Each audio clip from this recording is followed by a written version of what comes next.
جن کتابوں کو بھی آسمانی ہونے کا دعویٰ ہے ان میں واحد کتاب ہے قرآن مجید، جس کا متن محفوظ ہے۔ دنیا میں کوئی اور کتاب ایسی نہیں ہے جو یہ دعویٰ کر کے قرآن کے مقابلے میں آ سکے۔ اور پھر آپ کو معلوم ہے کہ کتنے بڑے پیمانے پر پوری امت میں اس حفاظت قرآن کے عمل میں حفاظ حصہ لے رہے ہیں، لکھوکھا حفاظ موجود ہیں۔ بعض ممالک میں آپ کو 8-8 10-10 برس کے بچے جو ہیں وہ حافظ مل جائیں گے۔ کوئی دنیا میں اور کتاب نہیں ہے کہ جس کے حافظ موجود ہوں۔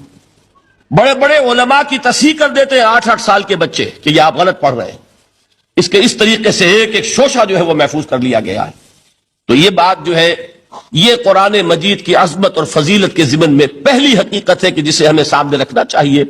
اور اس حقیقت کے ادراک و شعور کے لیے قرآن پر ایمان لازم نہیں ہے، بلکہ یہ وہ بات ہے کہ جس کا اعتراف ہر شخص کرے گا، خواہ وہ قرآن کو اللہ کا کلام مانتا ہو یا نہ مانتا ہو۔